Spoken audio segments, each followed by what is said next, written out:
Right now, skies look clear over the launch site in Florida, and Discovery systems are functioning well. In Florida. CNN International expects to have live coverage of the launch now scheduled for 13:22 GMT.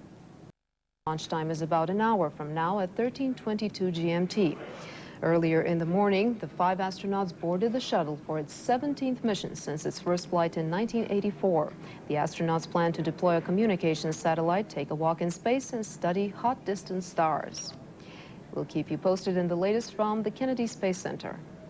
A technical problem has canceled Saturday morning's scheduled launch of the U.S. Space Shuttle Discovery. The shuttle was to have been launched at 13:22 GMT. Earlier in the morning, the 5 astronauts boarded the shuttle for its 17th mission since its first flight in 1984. But less than 2 hours before launch time, a problem developed with a solid circuit switch, and engineers feared it could lead to a computer shutdown or worse. NASA has decided to replace the switch and try to launch later. Officials say there are problems in the post that lock the solid rocket boosters to the pad. A NASA spokesman says the problem could have caused the shuttle to blow up on or just above the pad. NASA did not say how long it will take to fix the problem or when the next launch attempt might be. Discovery's mission was to drop off satellites and conduct a 6-hour spacewalk to test tools to be used to fix the Hubble Space Telescope. Raumfähre Discovery ist verschoben worden. Diesmal hat zwar das Wetter mitgespielt, dafür gab es aber Schwierigkeiten mit der Technik. Jetzt wird die Raumfähre frühestens morgen starten. Während des 10-tägigen Fluges ist unter anderem geplant, den deutschen Wissenschaftssatelliten Astrospace auszusetzen. Außerdem sollen 2 Astronauten einen 6-stündigen Weltraumspaziergang unternehmen. Rain will be spreading across the Midwest and moving to the western Great Lakes, and there will be some continuation of the flooding there. The warm, muggy conditions down to the south, cool, dry air in most of the northeast part of the country. Hope you have a terrific day. Florida's Kennedy Space Center. NASA scrapped this morning's scheduled launch because of a circuit problem in posts that lock the solid rocket boosters to the launch pad. It says the earliest launch date will be next week. Once in orbit, the astronauts will deploy satellites and conduct a spacewalk to test tools to be used on the Hubble Space Telescope in December. Die amerikanische Raumfähre Discovery konnte wegen technischer Probleme nicht wie geplant heute Nachmittag ins All starten. Der Abflug verzögert sich nun wegen Reparaturarbeiten um mindestens einen Tag. Die 5 Astronauten, sie waren bereits abflugbereit, sollen einen Fernmeldesatelliten im Weltraum aussetzen und durchs All spazieren. Ihre Expedition soll 9 bis 10 Tage dauern. Discovery is on the pad and ready to go, according to NASA officials. The faulty solid-state circuit card, which led to last week's scrub, has been replaced. Engineers blamed a 10 to 12-year-old transistor in the card for the failure. The circuit card sends electricity to explosive bolts, which keep the shuttle in place until launch. Orbiter's ready to go, tank and booster ready to go. The test team is anxious to get this vehicle off the ground.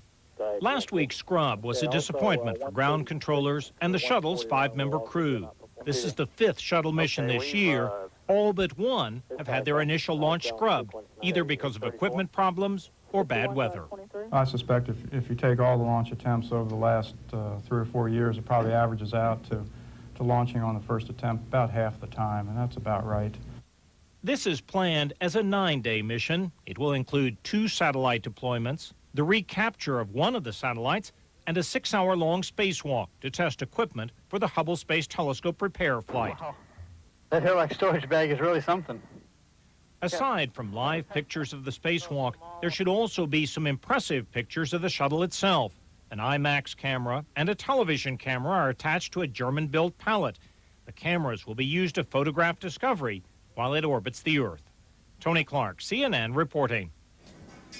Well, the shuttle Discovery is scheduled to lift off at 13:27 GMT. That's about 5 hours, 20 minutes from now. CNN International plans to have live coverage of that launch. 1 million gallons of fuel into Space Shuttle Discovery in preparation for blastoff this morning.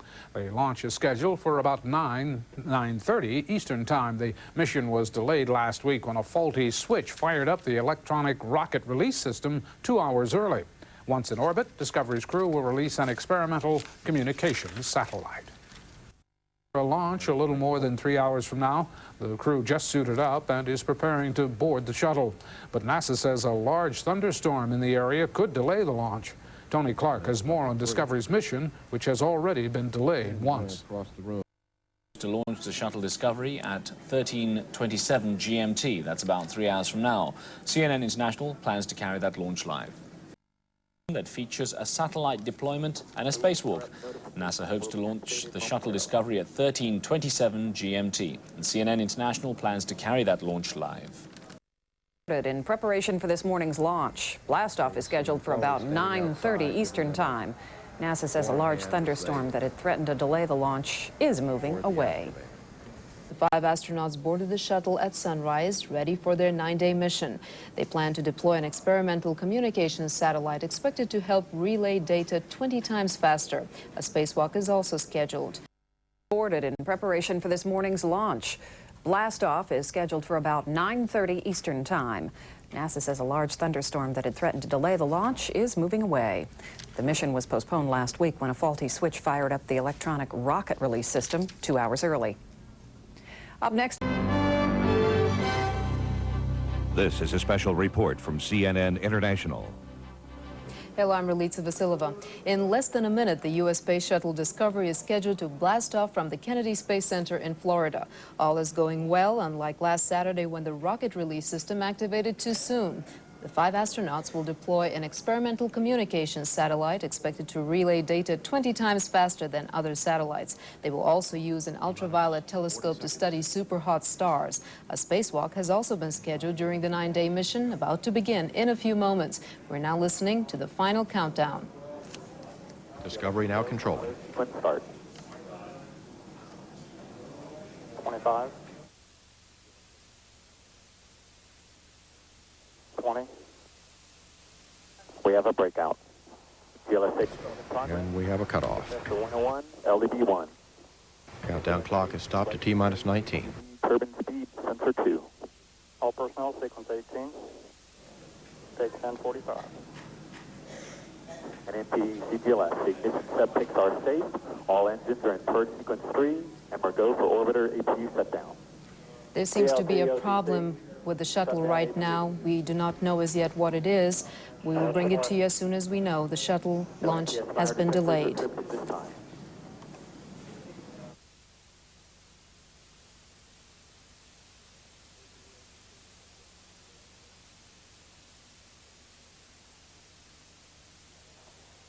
APU OTC, perform APU heater activation.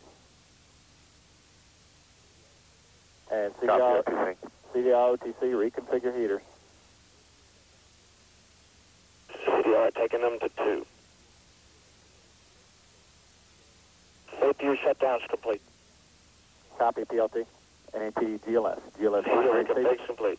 GLS primary safety is complete. There are only 19 seconds left to liftoff, and we do not know as yet what the problem is. Learn exactly what it was the computer saw that shut off the stop the countdown. That's complete. It seems like it was a computer shutdown. Power distribution, essential bus source switches, FC1, 2, and 3, all off.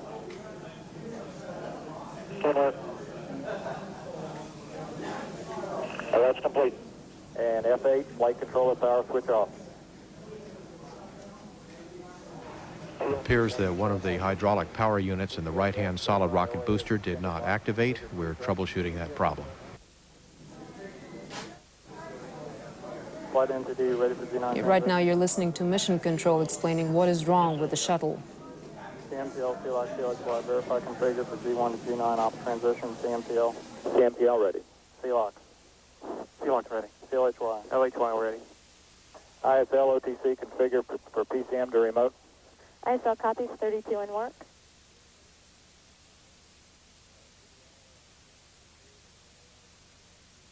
OTC ISL 33 ready for PCM switch off. CDR on panel C3, OI PCMMU power switch off. This time we believe the turbine speed on the right-hand hydraulic power unit was a little slow to come up. They're discussing it. ISL verify valid OI 35.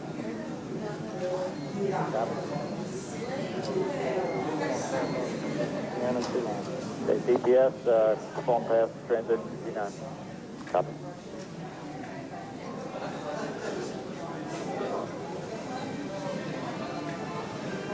Entity to the control. DP-51. CT heater connected. Copy.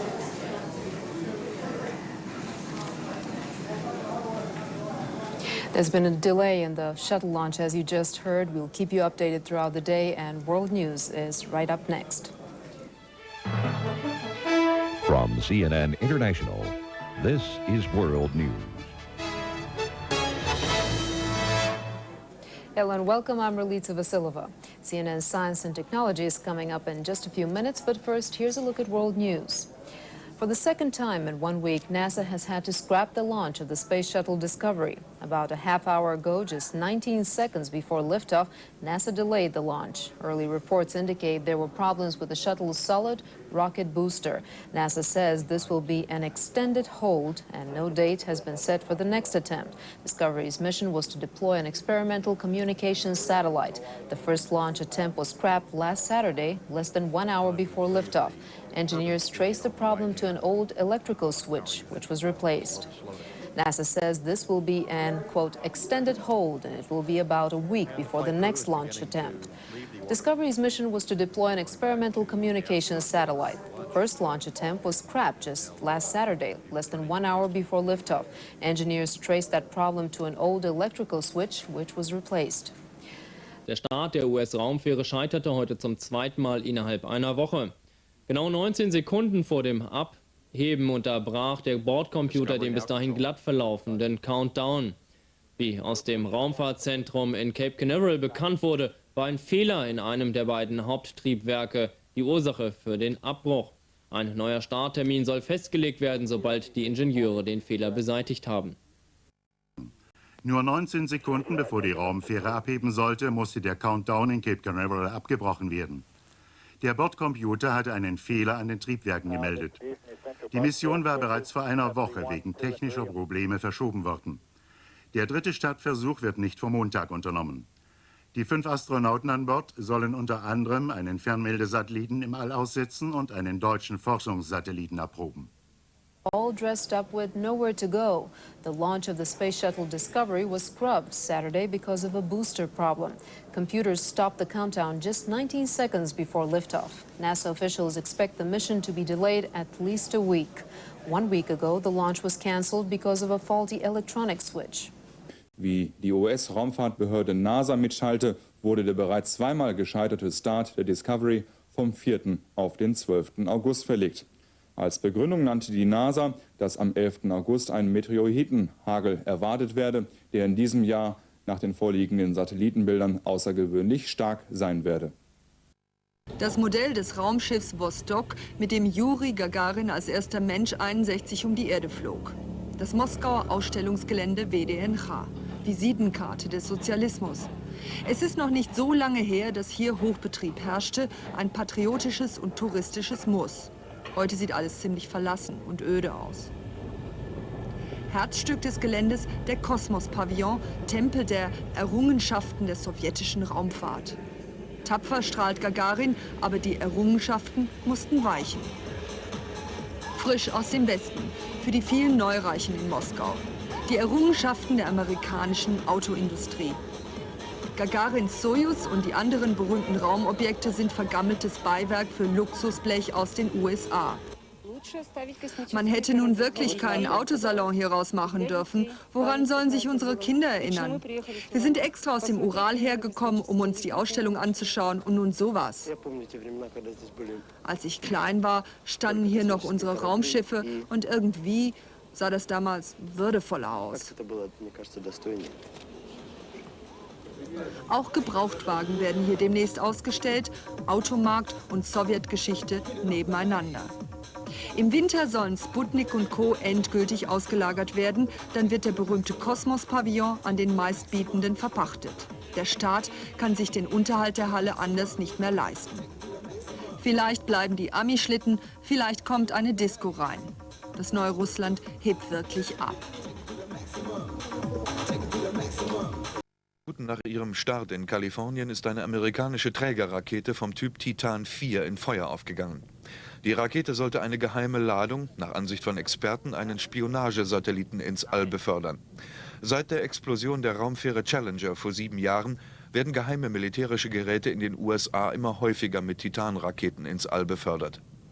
The abrupt termination of the rocket's white plume told the tale over Vandenberg Air Force Base in California yesterday. Still a question mark. What went wrong? Experts believe the destroyed payload was an imaging radar spy satellite. Titan 4 ist von der kalifornischen Küste kurz nach dem Start explodiert. Wrackteile der unbemannten Rakete fielen in den Pazifik. Mit der Rakete sollte vermutlich ein Spionagesatellit ins All befördert werden. Die Ursache der Explosion ist noch unklar. Bilder vom Mars, aufgenommen aus einer Entfernung von rund 5,8 Millionen Kilometern.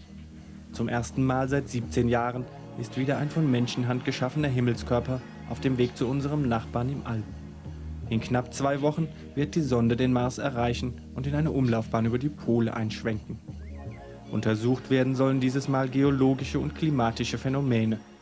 Auch fast 20 Jahre nach den Viking-Missionen der USA gibt der Mars den Wissenschaftlern immer noch viele Rätsel auf. Warum, zum Beispiel, finden sich die großen Sanddünen des Planeten an den Polen und nicht wie auf der Erde entlang des Äquators? Oder wohin ist das Wasser verschwunden, das die Tausende von kilometerlangen Kanäle auf dem Mars ausgewaschen hat?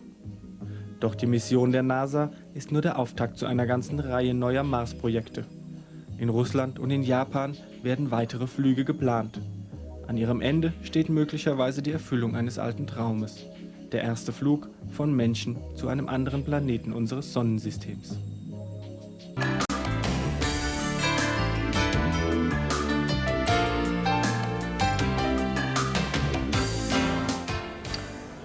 Looking for an excuse to get out tonight? Well, how about the show of the century? No charge, impossible to predict just what will happen, and available, weather permitting, in a backyard near you. CNN's John Zarella reports. A single meteor burning up as it passes through the Earth's atmosphere is a spectacular sight. But what if there were hundreds of them all at once? Or perhaps, as in this artist's rendering, thousands. That's a little far-fetched, but astronomers and stargazers say the Perseid meteor shower should be a once-in-a-lifetime show. This may be the meteor shower of the century, but it's kind of like a blind date. We really don't know what we're going to get until we're face-to-face with it. Every year in August, the Earth passes very close to the trail of debris left behind by a comet named Swift-Tuttle. As the comet, made up of rock and ice, orbits the sun, pieces break off. The debris stays in the same orbit as the comet, forming a huge ring through the solar system. The Perseid meteor shower is actually Swift-Tuttle's cometary debris burning up in Earth's atmosphere. There's always the chance that we could see fireballs and bolides. Bolides are meteors that actually explode. You can hear the detonation. Astronomers say Europe and the United States will be excellent locations for viewing the show. In the U.S., people living on the East Coast will have the best seats in the house. It won't be a bust. No matter what, we'll still have an excellent Perseid meteor shower occurring all night. The meteor storm would be a short-termed event, perhaps an hour, and we're not really sure when it would happen. Scientists believe this could be an incredible meteor storm because Swift-Tuttle passes Earth once every 130 years, leaving behind fresh debris. The most recent passage just last fall. On top of that, Earth will be closer to the comet's orbit than ever before. While astronomers are a bit giddy about the potential celestial illumination, they are also quick to point out that the highlight of the show, the meteor storm, could take place before dark. We'll just have to wait and watch. John Zarella, CNN, Miami. All right, well, meteorites hate city lights, but what about those clouds? Let's find out from Flip Spiceland. Flip, where can we see it? Well, Reed, in the Northeast, they're going to have a bit of a problem. We were told earlier that in the eastern sections of North America, you can probably see it best, but it should be visible in many, many places. But you can see this cloudiness here in the Northeast. Southeast ought to be just great. It ought to be just great. You can see how clear it is here, and I think that they should have great viewing of the activity tonight.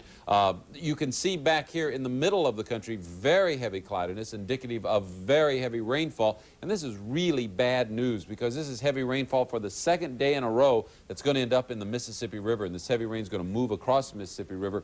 not real quickly. It's going to be 24 hours before we see it clear out in this area surrounding St. Louis. But the heavy rainfall now, for the most part, in Kansas and in Missouri. And a lot of the moisture from the monsoonal flow in the west could produce some clouds tonight and make things a little difficult to see in the Rockies. And I'm sure a lot of people are going to look for that high altitude to get away from city lights.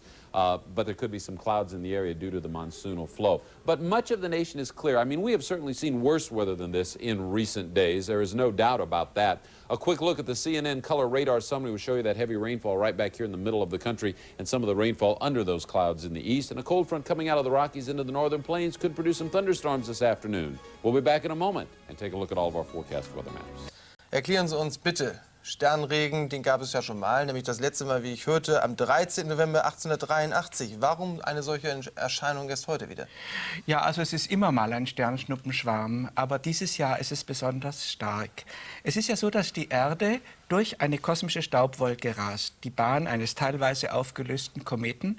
Und diesmal rasen wir durch eine besonders dichte Stelle dieser Staubwolke mit besonders vielen Steinchen und Sandkörnchen, die in die Erdatmosphäre eindringen und Leuchtspuren erzeugen, weil wir in der Nähe des Kopfes, des Kerns dieses Kometen sind. Und da sind eben besonders viele Teilchen. Wenn wir denn was sehen sollten, was ich im Moment nicht behaupten kann, weil das Wetter sieht nicht danach aus, aber wenn wir was sehen sollten, wann ist denn der Höhepunkt dieses Sternschnuppenregens? Ja, also der Höhepunkt ist vorausgesagt heute Nacht etwa um Mitternacht. Man muss dann nach Osten gucken. Das Himmelsweh, dieses schöne Sternbild kennen Sie vielleicht. Und darunter, da ist das Gebiet, aus dem die Sternschnuppen kommen. Was ist eine Sternschnuppe? Also eine Sternschnuppe ist im Grunde genommen eine Leuchterscheinung. Ein kleines Teilchen, ein Sandkorn, ein Steinchen dringt in die Erdatmosphäre ein mit großer Geschwindigkeit, 30 Kilometer pro Sekunde, und regt längs seiner Bahn die Luft zum Nachleuchten an. Das ist wie beim Fernsehen, nicht? Da wird ja auch der Bildschirm angeregt und so eine Art kosmisches Fernsehen. Wenn wir jetzt nun draußen stehen sollten, heute Nacht und um Mitternacht und die 8000 pro Stunde uns versuchen ins Auge zu führen, wenn wir das also sehen würden, müssen wir vorsichtig sein, dass möglicherweise uns ein Meteorit trifft, weil er auf die Erde fällt? Ja, also natürlich ist die Wahrscheinlichkeit größer heute Nacht, aber es ist immer noch eine sehr, sehr geringe Wahrscheinlichkeit. Also die Autofahrt zum Beobachtungsort ist bestimmt 1000-mal gefährlicher. Immerhin ist in historischer Zeit in Australien ein Hund von einem Meteorit erschlagen worden. Wann war das? Das war vor einigen Jahren und den hat es eben erwischt. Und wenn das ein Mensch wäre, ich meine, dann ist man natürlich tot, aber die Wahrscheinlichkeit ist äußerst gering. Nicht? Gibt es Berechnungen, wenn wir noch mal wieder so einen nächsten Sternregen erleben? Erleben wir beide das? Ja, das erleben wir hoffentlich, denn das kann schon nächstes Jahr sein. Denn nächstes Jahr wieder im August kommen wir noch mal in eine sehr dichte solche Staubwolke herein. Dann ist es ja nicht ganz so schlimm, wenn heute schlechtes Wetter ist und wir dann dementsprechend nicht ganz so schlimm. Ja, ja. Sagen Sie, ich habe gelesen, dieser Komet Swift-Tuttle, um den es geht, der uns heute vielleicht ja Freude bereitet, der könnte die Erde, das Ende der Erde sogar bedeuten, uns bedrohen. Sogar am 14. August 2126. Was heißt das, was bedeutet das? Ja, also der Kern, der ungefähr 10 Kilometer groß ist, kann dann mit der Erde zusammenstoßen. Und das ist zwar nicht das Ende der Erde, aber das könnte das Ende der Menschheit bedeuten, weil dann passiert das, was auch beim Tod der Saurier passiert ist, ein Nuklearwinter, Aufwirbelung von Staub, Verdunklung der Atmosphäre, die Sonne kann ein Jahrhundert nicht mehr durchscheinen. Und das kann natürlich passieren, aber die Wahrscheinlichkeit ist gering. Man kann das heute noch nicht so voraussagen. Wäre ja nicht so schön. Gibt es da eine Wahrscheinlichkeit? Können Sie... Naja, vielleicht 1 zu 500 oder 1 zu 1000. Immerhin. Denn also er kommt uns sehr nahe, nur er gast ja aus. Und das gibt so eine Art Rückstoß wie bei einer Rakete, sodass er durch diesen Rückstoß auch ein paar 100.000 Kilometer links oder rechts von der Erde vorbei fliegen kann und unsere Urenkel dann nur ein schönes Schauspiel sehen. Erich Übelacker, vielen Dank. Wollen wir sehen, ob wir die eine oder andere Sternschnuppe heute Abend sehen. Ne? Dankeschön. Sollte Ihnen nicht Schnuppe sein, vor allem dann nicht, wenn Sie noch unerfüllte Wünsche haben. Für die kommende Nacht erwarten die Astronomen nämlich einen Sternschnuppenregen, wie man ihn nur selten erlebt. Und da lassen sich geheime Wünsche notfalls wunderbar unterbringen. Voraussetzung ist natürlich, dass die Wolken die Sicht nicht versperren. Ob sie das tun, wo sie das tun, erfahren Sie nach dieser Sendung von Inge Niedeck. Jetzt aber zu Swift-Tuttle. Das ist der Komet, dem wir das ganze Schauspiel zu verdanken haben. Astronomen und Sterngucker rüsten sich für den vielleicht aufregendsten Sternschnuppenschauer dieses Jahrhunderts. Denn heute Nacht fliegt die Erde durch eine breite Bahn von Staubpartikeln, die der Komet Swift-Tuttle vor einigen Monaten beim Umlauf um die Sonne verloren hat. Aber tausende winziger Staubpartikel prallen dann mit hoher Geschwindigkeit auf die Erdatmosphäre, erhitzen sich und verglühen. Herr Riemann, mit wie vielen Sternschnuppen rechnen Sie denn heute Nacht? Also heute Nacht so ungefähr um 3 Uhr, wenn das größte Maximum ist, erwarten wir so vielleicht 1000 pro Stunde. Das heißt also alle paar Sekunden einer. Der Ausgangspunkt des Sternschnuppenschwarms liegt am südöstlichen Himmel im Sternbild Perseus, links neben dem leicht auffindbaren Pegasus-Quadrat. Mit etwas Glück gelingen sogar Fotos. Ja, mit einer Kamera rausgehen, wo wenig Straßenbeleuchtung ist, dann einen hochempfindlichen Film, am besten Schwarz-Weiß-Film, auf ein Stativ stellen die Kamera und die Blende ganz weit aufmachen und 10 Minuten belichten, wenn man das mit der Kamera kann. Aber Achtung auf den Mond, der steht etwa ab 1:30 schon so hoch am Himmel, dass er schwächere Sternschnuppen überstrahlt. Deutschland. Denn das Wolkenkarussell, das sich hier draußen auf dem Atlantik dreht, bezieht immer große Teile Mitteleuropas mit ein, bevor die Wolken nach Norden abbiegen. Am günstigsten sind die Bedingungen natürlich im Süden Europas, aber auch in einem Streifen von der französischen Mittelmeerküste über die Alpen bis hinauf nach Skandinavien. Ungünstiger sieht es im Nordwesten aus und auch über dem Norden Deutschlands liegen einige Wolken. Sie werden auch heute Nacht noch etwas dichter und bringen einige Tropfen Regen. Quiet weather, but widespread rain showers, and in fact, this unsettled weather will continue, as will the cool weather over the British Isles. On our forecast weather map, low pressure is off the coast of Norway with a cold front down through Western Europe, and high pressure building into Eastern Europe as our other cold front pushes into Western Russia. Showers and thunder showers will reach to the Black Sea as we continue to see rainy weather around Scandinavia and northwestern sections of the continent back into the British Isles. Specific to cold front is pushing through the central sections of Canada and the United States, and it will once again produce some showers and storms over the flooded Mississippi River Valley. Showers will be scattered along the east coast with more quiet weather along the west coast of the United States and sections of Canada. We hope you have a good day, whatever your weather, wherever you are. I'm meteorologist Valerie Voss. Der Komet Swift-Tuttle nähert sich in diesen Tagen der Erde bis auf weniger als ein Drittel der Erde-Mond-Entfernung. Von den Teilchen, die von dem Kometen ausgestoßen werden, fängt die Erde durch ihre Anziehungskraft einen Großteil ein. Diese Teilchen treten dann mit einer Geschwindigkeit von rund 70 Kilometer pro Sekunde in die Erdatmosphäre ein und verglühen mit heller Leuchterscheinung in 80 Kilometer Höhe. Die Astronauten erwarten für heute Nacht, die Astronomen erwarten für heute Nacht Hunderte von leuchtenden Himmelserscheinungen. Wenn Sie also einen Wunsch haben, schauen Sie doch mal raus in den klaren Sternenhimmel. Die Chance, eine Sternschnuppe zu erwischen, ist heute groß wie selten. Die Kollegen vom Bayern 3 Morgentelegramm werden morgen früh im Hörfunk dann Bilanz ziehen. Was hat die Nacht gebracht? 1000 Sternschnuppen für ebenso viele Wünsche. Nebenbei bemerkt, dieses Phänomen ist in dieser Intensität nur alle 130 Jahre zu sehen. Es lohnt sich also. Vielleicht wünscht sich der... Zwischen 0 Uhr und frühem Morgen soll es ein Feuerwerk am Himmel geben. Sternschnuppen werden in großen Schwärmen in der Erdatmosphäre verglühen. Also der Blick auf Mitteleuropa, das Wetter heute Nacht. Im Süden Deutschlands sind die Chancen, das Feuer am Himmel zu sehen, groß, ja gewiss, sagen unsere Meteorologen. Überall in diesem unteren Kreis ein wolkenfreier Blick. Im Norden zieht erst ein Regenschauer vorbei, aber dann, auf jeden Fall vom Westen her bis Hamburg, vielleicht sogar bis Kiel, ist der Himmel offen.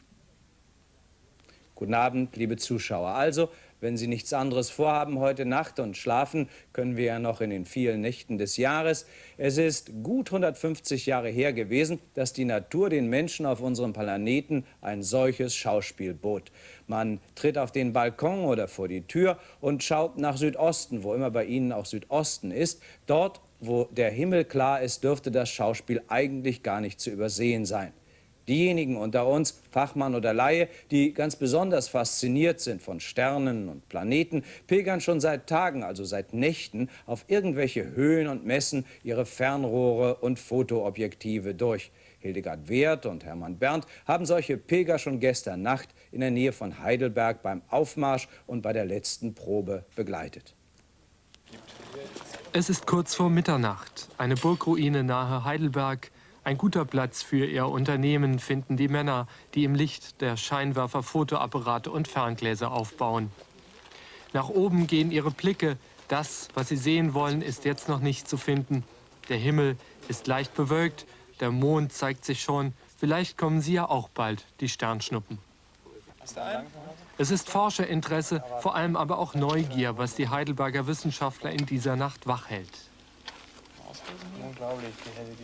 Mit wie vielen Sternschnuppen rechnen Sie denn heute Nacht? Also heute Nacht so ungefähr um 3 Uhr, wenn das größte Maximum ist, erwarten wir so vielleicht 1000 pro Stunde. Das heißt also alle paar Sekunden einer. Das wird aber nur sein, fernab von Großstädten bei sehr dunklem Himmel. Der August gilt als Monat der Sternschnuppen. Das liegt vor allem an einem Kometen namens Swift-Tuttle. Wie andere Kometen auch verstreut er auf seinem Weg um die Sonne Gas- und Staubpartikel.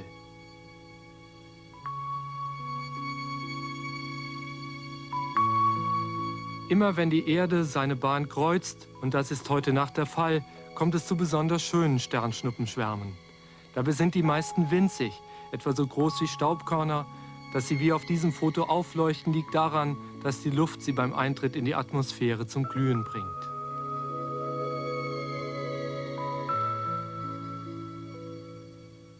Weshalb glaubt man denn eigentlich, dass diesmal besonders viele Sternschnuppen auftreten?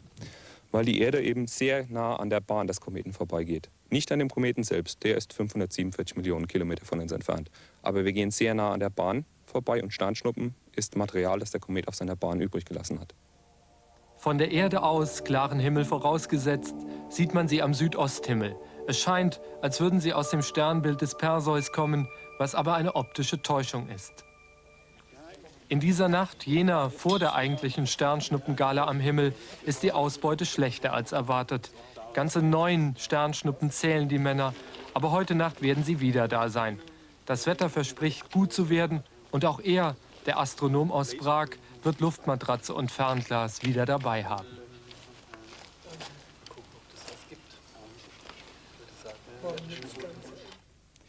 Eines machen uns solche Schauspiele am Himmel auf jeden Fall klar, dass unsere Erde mit ihren Menschen, Krisen und Bedeutsamkeiten in der Weite des Alls letztlich auch nur ein Staubkorn ist, klein und zerbrechlich und auf der Suche nach dem Sinn und nach seinen besseren Möglichkeiten noch ziemlich unerforscht.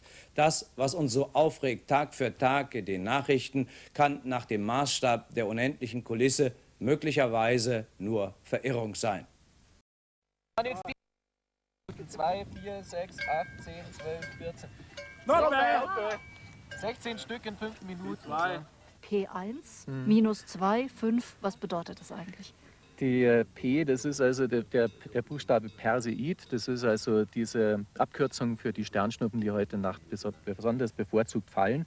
Und die Zahlen, das sind dann die geschätzten Helligkeiten, die dann einiges verraten über die Masse von diesen Perseiden.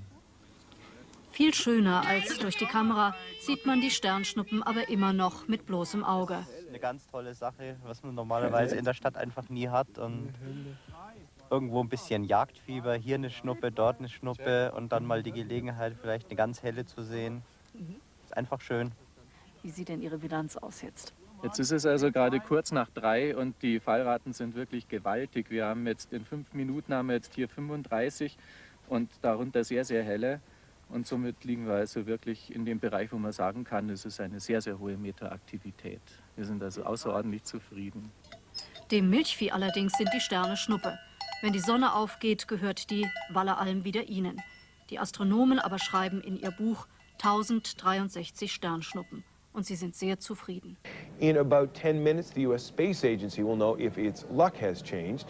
After 2 failed attempts, the Space Shuttle Discovery is once again scheduled to blast off. The shuttle is now sitting on its launch pad at the Kennedy Space Center in Florida. Part of the shuttle mission to launch a communication satellite and bring back an ultraviolet telescope after it scans the heavens. CNN International will provide live coverage of the shuttle launch. Once again, that's expected in about 10 minutes' time.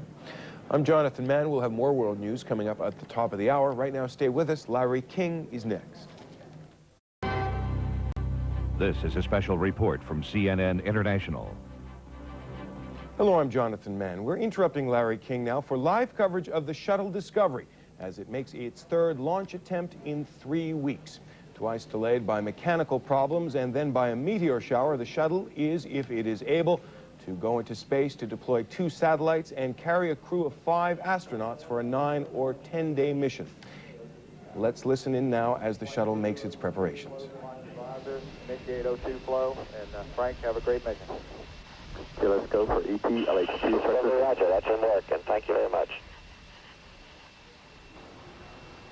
Now terminating the replenish of the liquid hydrogen and pressurizing the We're now going to listen in as CNN's domestic network continues its own coverage of the shuttle launch. With yesterday's meteor shower, even though many of the meteors were just the size of dust. That's exactly correct. The concern was that even the size of dust traveling at those speeds should, by some freak chance, one of those particles hit the shuttle while it was orbiting, it could have done very, very serious damage to the vehicle. Tony? John, is there any sense of frustration there? As I say, this is the third time NASA has tried to launch Discovery. Mechanical problems causing the previous 2 scrubs. Is there a sense of frustration? Jinx was a word that was used in yesterday's news conference.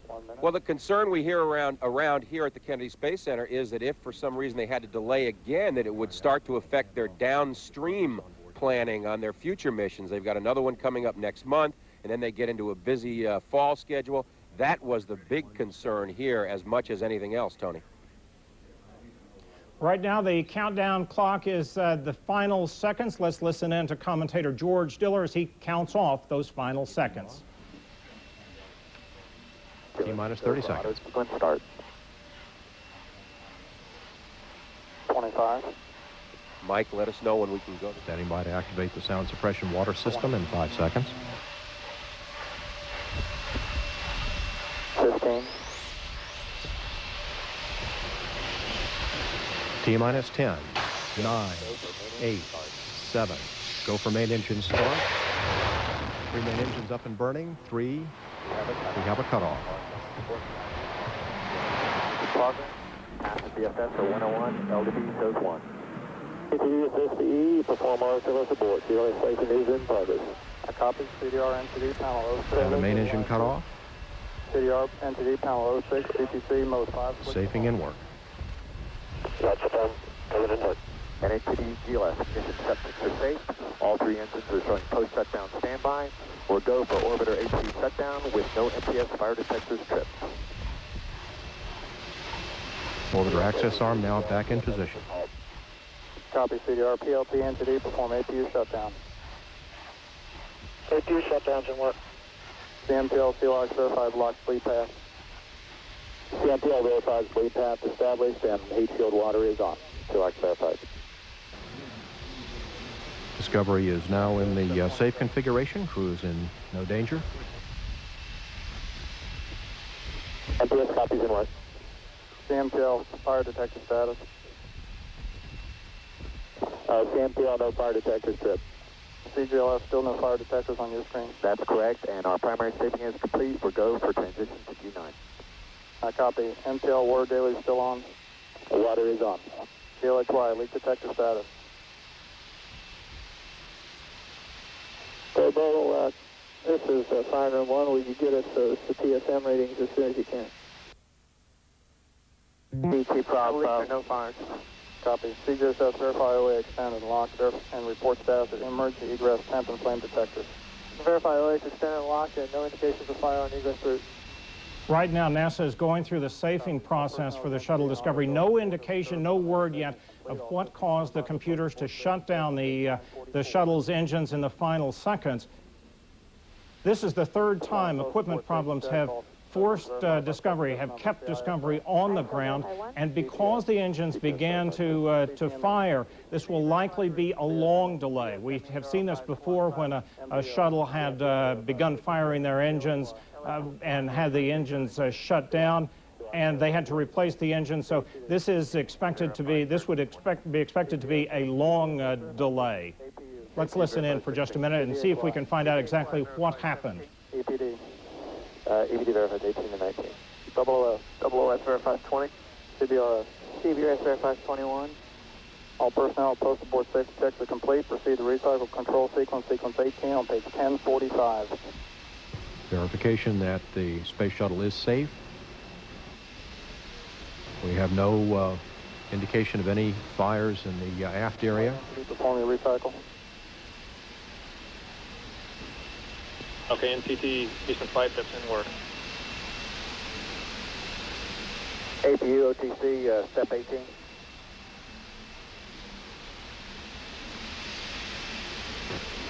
The process now is for the astronauts to go through a variety of switch throws to make sure that everything is in a safe position. The access arm has swung back around, and the white room is being set up again so that the astronauts would be able to leave once the shuttle is, as NASA puts it, safe. The astronauts are in no danger at this point, and there is still no word exactly what caused the problem to bring the countdown, to shut down the countdown, prevent the launch of Discovery for a third time.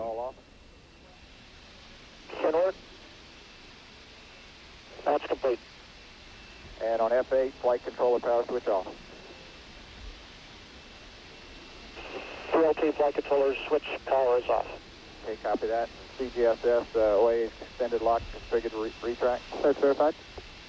This was to have been the 17th flight of Discovery. It has been flown more than any other shuttle. NASA ground controllers, when asked yesterday about the two previous scrubs because of equipment problems. We have an indication of a fuel flow rate failure on engine number 2. This occurred while a health check of the number 2 engine was being performed. No indication yet this really occurred. We're looking at the data. Everything on the engine as far as leaking. While the space shuttle is safe, the launch team has gone through this safing procedure many times in practice and, of course, several times in reality. OTC, panel C3. Commentator George Diller saying it appears to have been a problem with the fuel going into engine number 2. Ironically, about 5 minutes before the launch, there was an indication of a fuel cell problem in engine number 3. Time was STS-51. OTC, take us to T9. Yes, copy. OTC is APU. Great, APU. Heater activation is complete. That's step 18. For step 19, runtime 8 minutes, 30 seconds. Copy that, thank you. C-prop NTD, you seen anything? C-prop negative, sir. Everything looks good so far. Very good. Right now, ground controllers are going through, checking the data to try and determine exactly what caused the fuel cell flow rate change, the indication that fuel was not flowing into engine number 2 at the rate that it should have flown into. The shuttle has onboard computers that control the countdown during the final seconds, and it was one of those onboard computers that, in sensing the problem, shut down the engines as they began to fire, bringing this launch attempt to an end. As I say, the 5-member crew are on board. They are safe. They are going through the process of turning off all of the various switches inside the shuttle before they will come out. In a case like this, it will usually be 2 or 3 hours before ground controllers hold a news conference to discuss the problem. We're just trying to get through the safing right now. As you heard right there, they are simply trying to go through the lengthy safing process to turn everything off inside the shuttle Discovery. Let's listen in. This is the third time for a main engine cutoff, first time being mission 51F, then 41D for Discovery in August '84, so this is the second time this has happened for Discovery.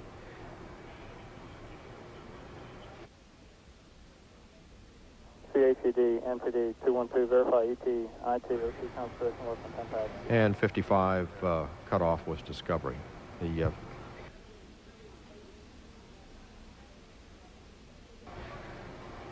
51F was the Challenger cutoff. That was the first one, and the most recent in the spring this year, Columbia, on STS-55. And OTC DTS. Go ahead. DTS configured to T9, downlist format 44. Copy that, NTD, copy. Copy, thank you. CBC goes.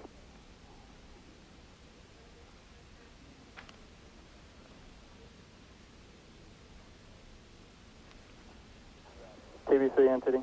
Go ahead. Step 54 from next for shutdown. Oh, it's not performed? Not performed, not performed. RSR NTD post cutoff safety checks are complete. Find leak detector status satisfactory. Request concurrence to proceed with SRB SNA safing. RSR?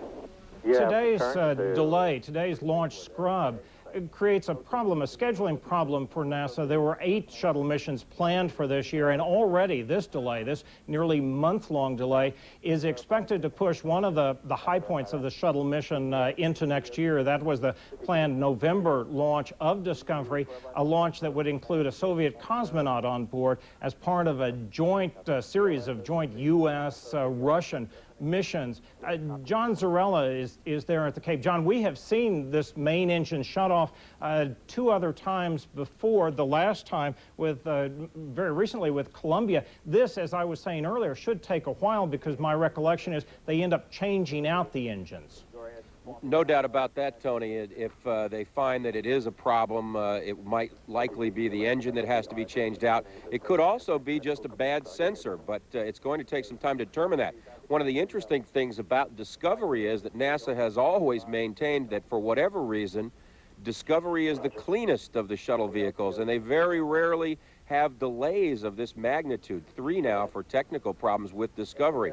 But as you mentioned earlier before the launch, it does appear the word jinxed is appropriate for the vehicle this time around. Tony?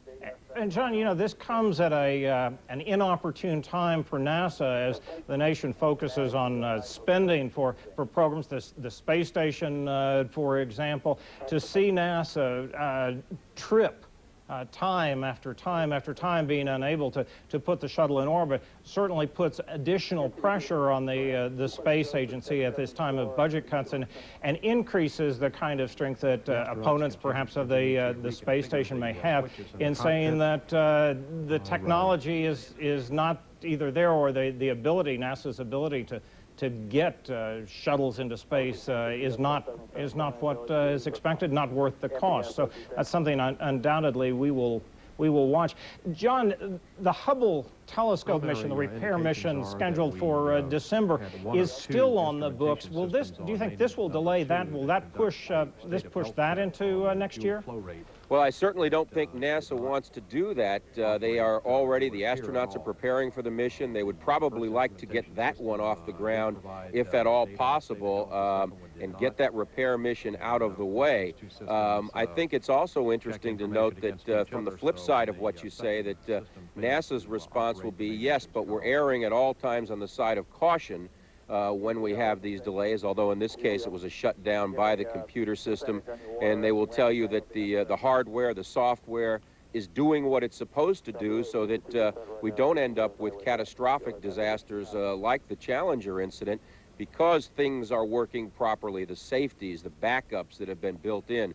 There's no doubt, though, that it certainly does come at a bad time. I know that the building that will house a lot of the space station equipment as it's being built and assembled here at the Kennedy Space Center is already going up. They're making good progress on that, but there is a lot of concern here among NASA employees and contractors. The what if the space station does not get funded fully? What if they can't put the space station up? You're literally looking at just the space shuttle program, and the space shuttle program, as we see, is not always as reliable as NASA would like it to be. Tony? But John, as you say, those safeguards prevent the kind of disaster that was seen in Challenger, and many people, John Pike, for example, from the Federation of American Scientists, has indicated before that if there was another Challenger-type disaster, that could spell an end for the space program entirely. So, as John Zarella says, the comments that NASA has is that the safeguards are working, and that's what we have seen this morning. Once again, there was an irregularity in the fuel flow rate to engine number 2. The computers on board the Shuttle Discovery cut off the engines at T-3 seconds. What we have been seeing for the past several minutes is work around the shuttle as the astronauts go through the process of safing the shuttle, and then the astronauts will leave a little bit later. Let's listen. We've just been watching CNN's domestic U.S. coverage from Cape Canaveral, Florida, of a third strike for the Shuttle Discovery. Its launch scrubbed just 3 seconds before takeoff. Delayed by mechanical problems and then by a meteor shower, the shuttle is once again on the ground because of a technical problem. August 12th, a fuel line problem being added to the list of previous failures for this shuttle effort. A setback for the U.S. space program and a disappointing day for the crew of the Shuttle Discovery. I'm Jonathan Mann. We'll rejoin Larry King in progress right after this.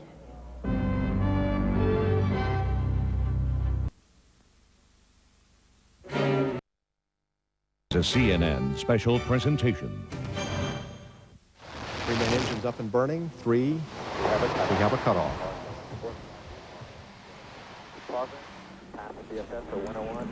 It was not a good day for NASA or the crew of the Space Shuttle Discovery. For the third time, equipment problems have kept Discovery on the ground. It was just about 3 hours ago that Discovery should have been launched, but as you can see in this live shot from the Kennedy Space Center, it is still sitting on Launch Pad 39B. That's because in the final seconds, a sensor measuring the fuel flow rate to one of the shuttle's engines showed a problem. Here's what it looked like. T-minus 30 seconds. Start. 25. Standing by to activate the sound suppression water system in 5 seconds. 15. T-minus 10, 9, 8, 7. Go for main engine start.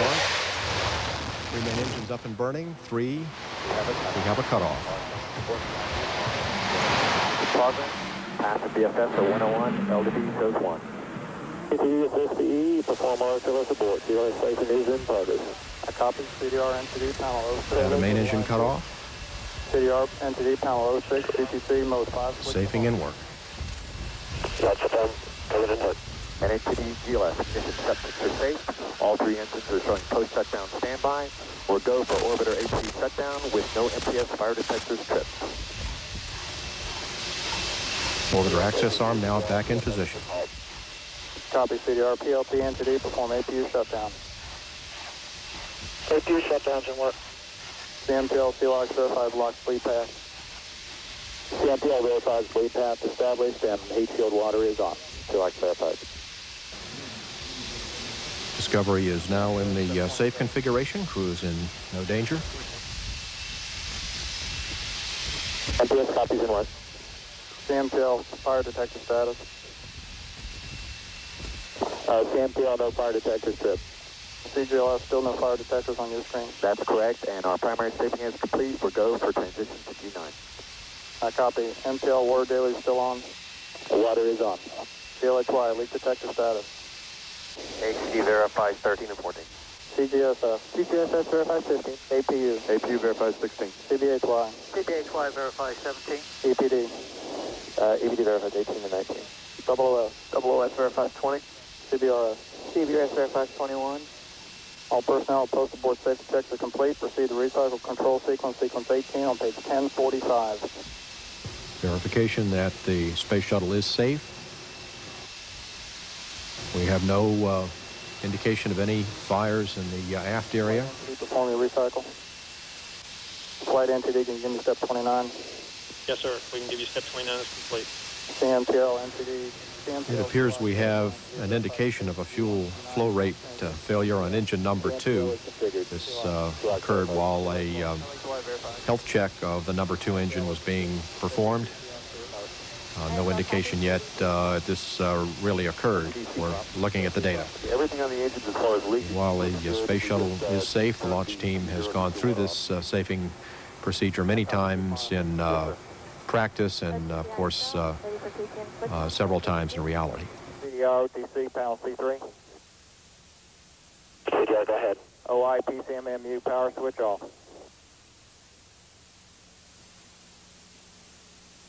That's complete. Okay, ISL, 35. This is the 4th time we've had a cutoff of the main engines on the pad. Last time was STS-51. OTC, take us to G9. Just cut. OTC is APU. Ready, PA. Heater activation is complete. That's step 18. For step 19, runtime 8 minutes, 30 seconds. Preliminary indications are that we had one of two instrumentation systems on main engine number 2 that conducts the state of health check on the fuel flow rate that did not operate, it would appear, at all. The first instrumentation system did provide data on state of health. The second one did not. And of course, these two systems check information against each other, so when the second system failed to operate, the main engine's cut off. When the shuttle equipment was put in the safe mode, the astronauts, the 5 crew members, emerged from there, still smiling. This is the 3rd time that that has happened to these crew members, to emerge rather than go into space. An obviously frustrating time for the astronauts, but as NASA has often said, better to have everything working correctly when they go into space than have a problem. CNN's John Zarella is at the Kennedy Space Center with the commander of this mission. John, how does he feel? Well, good afternoon, Tony. We are here with Commander Frank Culbertson and also with Brewster Shaw, who is the Director of Space Shuttle Operations. And it has been a long morning here indeed, and into the afternoon for everyone here, and we certainly thank them for taking this time to be with us. And again, Commander, thank you very much for being here. You're in the catbird seat up there. You don't want to have delays. You certainly don't want to get down to 3 seconds and have something like this happen. What is it like? What is going on up there when you have this kind of a shutdown? Well, we're busy getting ready to launch, and everybody's looking at their instruments and watching the engines come up, and the last thing you want to see is the red lights come on. And of course, we saw the engine start up, we felt the vibration and the rumble, and then all of a sudden the red lights came on, the master alarm goes off, and we know we're in a shutdown, and then we're just concentrating on making sure the vehicle is safe. We do what we're told to do by the OTC and the NTD, who are handling the situation on the ground. They have a lot more information than we do, so we just pretty much sit tight, wait till they tell us what to do, and tell us that everything is clear. There are so many hours of preparation. You run through emergency egress training, you run through all of the possible scenarios for launch pad shutdowns, emergencies. Yeah. I imagine the American public, the world public out there wants to know, well, is it a tough time out there when you have something like this, or are you just going through the checklist, doing what has to be done? Well, it's both. I mean, it is a tough time because you can feel the disappointment, but you know that you've got things you need to do and things you need to watch for. We've been trained. We were mentally prepared to do our ascent, to do our mission, and you just immediately shift gears and you go into preparation for whatever needs to be done next, whether it's an emergency egress or shutting down or just waiting for them to finish their job on the ground and crawling out the way we did. I don't imagine you really ever have time to get worried about what's going to happen next. You don't really worry about it. You just wait to see what you need to do and take the proper action. Now you've 3 times now. Yes. Usually the 3rd time is the charm. We were told that. Not just for you, but for the rest of the crew, I imagine, and everyone at NASA. Yeah. It's great disappointment, isn't it, when this happens? It is a lot of disappointment. We know that everybody was watching us very closely. People have prepared for many years for parts of this mission, and of course we've been together for 1.5 years. The mission designers, the flight controllers, the launch engineers, the technicians, everybody's worked very hard, and they all, we could tell, were pulling very hard for us to get off the pad. We've got a lot of other missions we need to launch and a lot of things that we need to do. So whenever we have a shutdown like this, it is a big disappointment. But, you know, there were 3 separate, totally independent events, and any one of them could have happened to 3 separate missions. It happened to happen to this mission 3 times, and we just have to deal with it. Everybody on the crew has been with either the space program or aviation for quite a while, and this is part of the business. What do you say to, and you say it is part of the business, but what do you say to when the American public is out there and they're going, gee, you know, it's another problem, it's another failure, there's a perception out there. But again, it's always that quote, well, it's a complicated vehicle. Yes. You know, It is, and I don't look at it as a failure. I mean, it's just another delay. It's a technical program that has a lot of parts to it. It's very complicated, and any small part, as you've seen, can stop the whole process. When that happens, you just go back to square one and start over and make sure you do it right. And you occasionally have disappointments and delays, but it's not a failure. We didn't lose anything. We didn't hurt anybody. We're going to come back. We're still next in line. We're still on the pad, and we're going to launch when they're ready for us. And I know you people who are actually up there flying has always been said, hey, wouldn't be up here if I thought there was a problem. You bet, yeah. We have a lot of confidence in the people that prepare the vehicles and design our missions. We work with them on a daily, weekly basis, and we know that they ride with us, and they wouldn't do something that they didn't believe in, so we believe in what they're doing. Everything is always done, the redundancies, the safety factors, to the utmost, especially in these times, to make sure that things go right and that when there are problems, they're handled. That's right, and in fact, as my pilot Bill Reedy one time mentioned to a group of workers we were talking to, this is probably one of the few places where people come to work on a daily basis and consciously do an excellent job on purpose, all the time.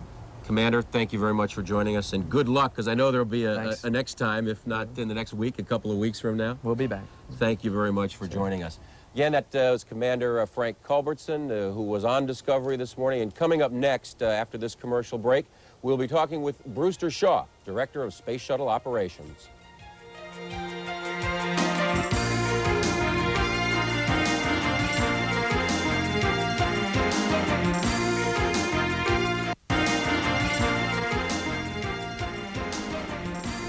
You're seeing the Space Shuttle Discovery remaining on the launch pad. A problem that came up 3 seconds before launch has kept it on launch pad 39B. This was planned as a 9 to 10-day mission and includes what the astronauts say is the perfect kind of mission. It includes all the kinds of things that they enjoy doing. Among them, a 6-hour spacewalk. And then, had it launched today, the first order of business would have been to deploy an advanced technology, an advanced communications technology satellite. As you see in this animation, what is planned once Discovery gets into orbit is lifting the satellite up and sending it out into an orbit over the equator. The satellite will be used over a 2-year period to run a variety of tests over new technology, new types of communication technology, which would be used using spot beams to better allow communications around the country. Then there is another task of this mission, and that is the release of a space pallet. It's a pallet that carries scientific instruments, a far ultraviolet spectrometer, and also an IMAX camera. One of the things that will be interesting when this does occur is we will be able to get live television pictures of the space shuttle while it is in orbit, going around the Earth, and it will be views from a distance of the shuttle. It should provide some spectacular views. But as I say, the launch was delayed for a 3rd time. Yesterday in a NASA news conference, Brewster Shaw was asked, is this shuttle jinxed? He said, no, we've simply had some problems. CNN's John Zarella is at the Kennedy Space Center. And John, Brewster Shaw is there with you. Now, is it a jinx? That's correct, Tony. Brewster Shaw is with us, the Director of Space Shuttle Operations. And from NASA's standpoint, Brewster, it's more just bad luck than anything else, isn't it? Well, I think you'd have to say that, John. No, I don't think we're jinxed at all. As you recall, it took us 6 times to get 61C off the ground. You know, now we've been here 3 times, and that's unfortunate, but we had independent hardware failures, and we'll have to deal with each one of them individually, and when everything comes together, then we'll fly just as we have over 50 times in the past. What happened today? Any idea yet? Well, the indications were that the main engine controller on the number 2 engine had an indication of erroneous fuel flow to within the engine. And the review of the data that we have so far leads us to believe that it's probably a sensing system that was feeding information that was the cause of the problem. But we have to prove that yet. And once we do, then we'll decide what we have to do with the engine to make it ready to fly. What are you looking for right now? Any ideas, the different scenarios of when Discovery might again be ready to fly? Well, as you know, all 3 engines came up and started to ignite and light and come up to speed, and then they shut down. When that happens, there are certain inspections that are required in order to fly those engines again. And so we'll have to do those inspections on those engines. There's a lot of scenarios which could entail anything from changing all 3 engines out to going out and doing the inspections on the pad. And those scenarios lead you into a posture of taking somewhere from the neighborhood of 3 to 6 weeks, depending upon which scenario you choose. So we'll be in that ballpark. So looking at a minimum right now of about 3 weeks. I would say yes. Tony?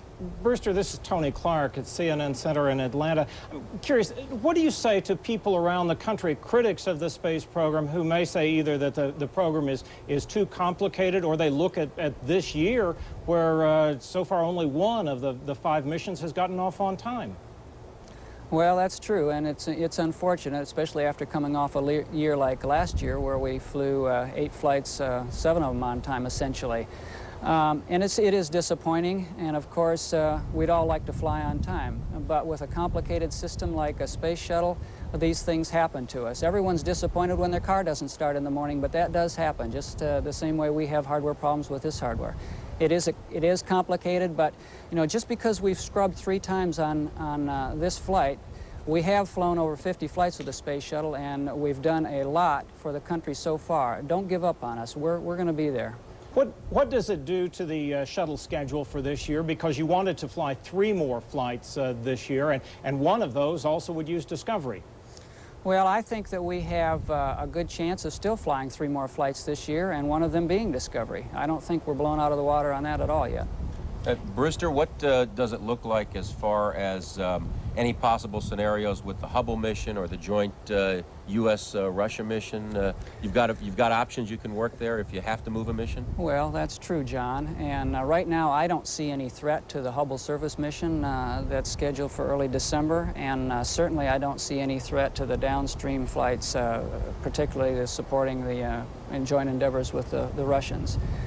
A last question to you then. The system worked, though. I would assume that's NASA's position. Things shut down the way they were supposed to. You don't have catastrophic failures because you're doing things the way you know you want to do them. Well, that's right, John. It's really an issue of maintaining your redundancy till you get into flight to utilize it. In other words, our philosophy is we don't give up redundancy to get off the pad, especially in critical systems like the main engines. We maintain that redundancy as a requirement till we lift off. Then if we have failures during flight, we can handle those failures and keep going successfully. Brewster, thank you very much for joining us. As usual, a pleasure talking with you. My pleasure, John. Thank you. Tony, back to you. John Zarella, Brewster Shaw, thank you all very much. Coming up in just a moment, a roundtable discussion of what this means to the U.S. space program. I'll be joined by CNN correspondent John Holloman, John Logston, the Director of Space Policy Institute at George Washington University, and Robert Park, the Director of the American Physical Society. Stay with us.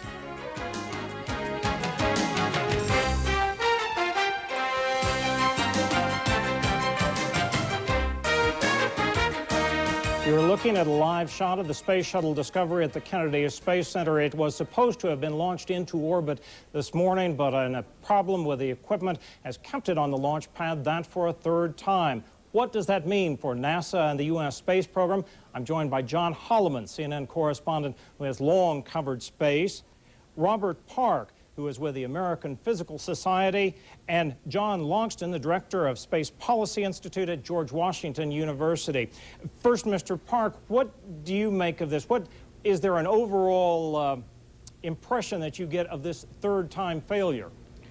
Well, I don't think that we've had failures before in launches, and nobody was hurt in this one, and so this is really nothing new. It is true, however, that the space program is undergoing a re-examination, and programs like the space station are hanging by a thread, and whether this will tip something over the edge is not clear. I rather hope it does. This is the shuttle has been a disastrous technological program, not because it fails on launches, but because it costs too much to put anything into orbit with a shuttle. Mr. Logston, then what do you see? Do you see this as tipping the scales, as Mr. Park indicates it might? Well, I hope not, and I don't think so. I think if we get hung up on launch failures, I mean, a launch is only a means to get something done. The question is what we're doing worth doing in space? I mean, we had a catastrophic launch failure 10 days or so ago where a Titan IV blew up with intelligence satellites worth $1 billion. I think it's better to shut down on the launch pad and preserve the payload, which is what happened today. Well, then, Mr. Logston, some people have said, in fact, the commander and Brewster Shaw have indicated, the shuttle system is a very complex system. Is it simply too complex? Well, it's the most complex thing that humans have ever built, and so you shouldn't use it unless you absolutely have to. I mean, the direction we ought to be going is diversity in our means of access to space and the use of all the other means that are available in the world today, not sole dependence on the shuttle. Shuttle's important, but it's not the only game in town. CNN's John Holloman covers White House, Congress, space, you name it. John, how will this play in Washington? Well, I've been taking the pulse of some House and Senate members in the past couple of hours, Tony, since this launch pad shutdown. And it's interesting the consensus that I am hearing from House and Senate members. They say that right now, NASA's programs overall have been in a certain amount of jeopardy. I mean, the most recent votes on the space station, in which the space station was approved by Congress by a 6-vote margin or a 2-vote margin or a 1-vote margin even, caused NASA Administrator Daniel Golden to break out in a sweat on the steps of the Capitol a couple of times in a row. And the administration is lobbying hard for the space station. But what I have heard after this incident today and the series of problems that have affected the Space Shuttle program is that the margin of victory that NASA has had on funding issues over the past several months has been very, very narrow. And there may be some people who were sitting on the fence, neutral on this, who voted with NASA in the past, who may have second thoughts because of things like what happened today. One official said to me, how can we continue to support NASA if they can't even get the shuttle off the pad on the 3rd try? That was a quote from a Republican House member. Yeah, but again, NASA officials, Culbertson, Brewster Shaw said today, the system simply worked the way it was supposed to work. There is still a shuttle sitting on the pad. Mr. Parks, does NASA get too much flack? Do they get blamed for things that are really a success? Oh, probably so, but all in all, I would say they don't get quite enough blame. The program using the shuttle has, as I say, been really a technological disaster. If there were gold in orbit and all we had to do was take the shuttle up there and load it up and bring it back, it wouldn't pay to do it. But isn't the thing one of the things that keeps the shuttle program alive, especially in the United States, is that there are people in space. There has long been the debate of manned versus unmanned space travel, and there is, I would use the word, the glamour of space travel, manned space travel, and so that's where money and interest tend to be funneled. Well, certainly the argument has been used all along that the American public wouldn't support the space program if there weren't humans involved in space flight. I'm not really sure that the American public is quite that naive. I think they might support a space program if it were far more efficient, made better use of their dollars, and accomplished more. You know, Administrator Dan Golden has indicated in the past that NASA has to do a better job in trying to sell its program, to explain what they're doing in space, explain the relevance of what they're doing in space. Mr. Luxton, how do you feel about the way they are selling, explaining the program? Well, I think the program is moving in the direction that you're suggesting of a diverse program with tangible payoffs from some parts of the activity and still the kind of capturing the imagination. If you see the reaction to young people or to people that haven't been around space, to humans that have been in orbit, it's still very strong. In my own view, ultimately, to justify humans in space, we once again have to go somewhere and not just in circles, but the shuttle and then the station are steps in that direction. Is it worth the cost, though? Oh, I think so. I mean, it's less than 0.25% of the GDP. It's not an immense drain on the national treasury. It's given us all kinds of tangible benefits and a sense of the future. That sense of the future is this kind of thing that they have to sell on Capitol Hill. John, did you get a chance to talk to Dan Golden today? You know, I tried to call him for a couple of hour period, Tony. He's in Washington, out of his office, and they couldn't get him to the phone for me before our broadcast today. I hope to be able to talk to him later. But one of the things that he says when he attempts to sell this program is he pulls out a dollar bill. And as you know, in the center of the dollar bill is a portrait of George Washington. He says, if the dollar bill is the federal budget, and George Washington is the budget for the things that are included with NASA, like veterans benefits and things like that. The budget for the space program and the space shuttle in particular is part of the smile on George Washington's face. And if you've looked at a dollar bill, George Washington doesn't smile very broadly. So he says it's a minuscule part of the budget, and that's the thing that he will continue to use, I am certain, to sell this program in the wake of what happened today. Thank you, John Holloman, Robert Park, and John Longston for joining us today. Thank you. There is no set time now for the Shuttle Discovery to be launched one more time, a fourth launch attempt. In fact, it would be the fifth launch schedule. No time set for that at present. It is expected to be 3 to 6 weeks before another launch attempt is taken. There will be a news conference. NASA is planning to have a news conference around 1:30 Eastern Time today, and CNN plans to carry that live. I'm Tony Clark at CNN Center.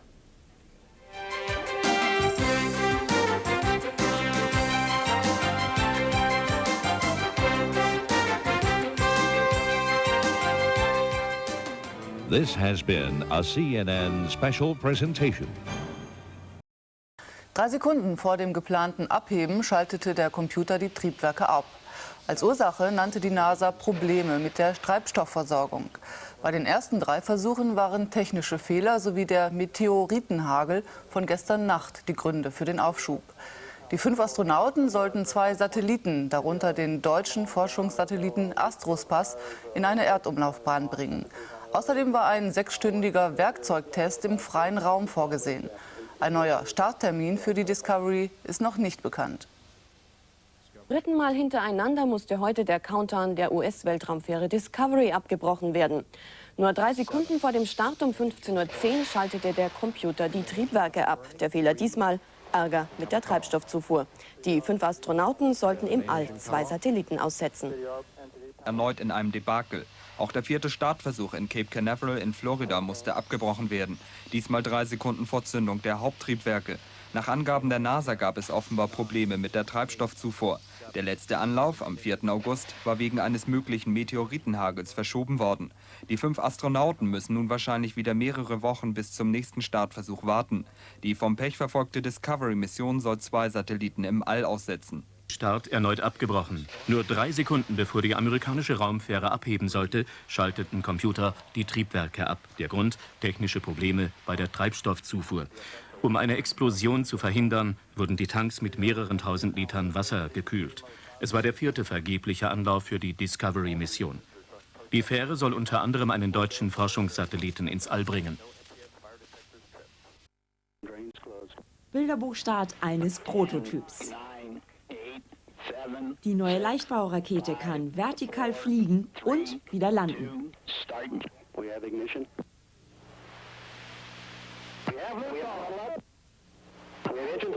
Nach dem Start der Stopp des kegelähnlichen Gebildes in etwa 50 Meter Höhe. Ein paar zögerliche Bewegungen auf der Stelle und sie bewegt sich seitwärts. Die X-Version des Delta Clippers, so der Herstellername, ist aus hochbelastbaren Leichtmetallen gebaut. Ihr Vorteil gegenüber herkömmlichen Trägerraketen: der Delta Clipper braucht keine teuren Einmal-Start-Raketen. Nach der Traversale ein paar weitere Bewegungen auf der Stelle und die Rückkehr zum Boden. Ein dreibeiniges Landegestell fährt aus. Es gibt noch einmal einen kräftigen Schub und sanft setzt der Kegel in der Wüste von Neumexiko wieder auf. Flugzeit 1 Minute. In der Wüste von New Mexico testeten US-Wissenschaftler eine einstufige Trägerrakete. Der Prototyp erhob sich 50 Meter in die Luft, flog rund 100 Meter seitwärts und landete anschließend sauber. Mit dem neuen Raketentyp sollen sich die Kosten für Satellitenstarts drastisch verringern. While NASA prepares for the next attempt to launch Space Shuttle Discovery, students in Huntsville, Alabama are preparing to launch careers in space studies. Classes at the International Space University attract young scientists from all over the world to a taste of what the future could bring. Ann Kellen reports. I'm here to learn space engineering. I would like to create one day the first African space agency. I'm mostly interested in the political and management issues of large-scale space programs of the future. I come from Burkina Faso, and I am interested on satellite applications, remote sensing. Everybody's from all over the world, and they come together. That's one aspect. And then everybody's from a different background, whether it's engineering or life sciences. They all work together. That's the goal of the International Space University, a traveling summer school that brings together graduate students with diverse backgrounds to learn and work together on projects related to space. It's a real boot camp from the standpoint of getting sudden exposure to the world of the future, where we will all be interconnected. This year, ISU is at the University of Alabama, Huntsville, giving students access to the U.S. Space and Rocket Center. Here, some of the ISU faculty and students suit up to get a feeling of what it's like in the microgravity of space. To get to bounce around, have almost no control on your body. I mean, you just float like that. It's great. It gives us a good feeling of, well, hopefully it gives us a good feeling of what it could be like in space. I was wearing a dry helmet and suit, which is more similar to the NASA astronaut suits or the Russian spacesuits, which have been used on real spacewalks. It was an amazing feeling to be working in a weightless environment and to try building a structure, trying to snap these things together while floating and parts are trying to float away. Oh, it was fabulous. Well, we went down very slowly, and then I was standing on the bottom of the tank, and I felt very free and floating. It was a wonderful experience. And for the first time, an ISU graduate will experience firsthand how it feels to float in space. Astronaut Jim Newman is scheduled to be aboard the Shuttle Discovery when it lifts off. According to those who know Newman, he's a perfect candidate for the job. Jim was one of our outstanding students at that time, and he gave us a lot of trouble, which is the kind you like to have. He had, lots of ideas, lots of leadership. Not all ISU students want to travel in space, but for those who do, it's a lifelong dream. One of my reasons for going up in space is simply the thrill of seeing the Earth from far away. According to the students and professors, that picture of Earth best describes the purpose of the International Space University. From far away, all the nations, all the differences come together as one. Ann Callan reporting for CNN. Durch die US-Raumfahrtbehörde NASA droht zu scheitern. Die Mitarbeiter in Pasadena konnten bisher den Kontakt zur Forschungssonde Observer nicht wiederherstellen. Er ist seit Samstag unterbrochen. Der Bordcomputer von Observer könnte zwar den Mars eigenständig ansteuern, ohne Funkverbindung zur Erde wäre die Mission aber ohne Nutzen. Heute wäre nach Expertenangaben die letzte Möglichkeit, das $1 Milliarde teure Forschungsvorhaben zu retten.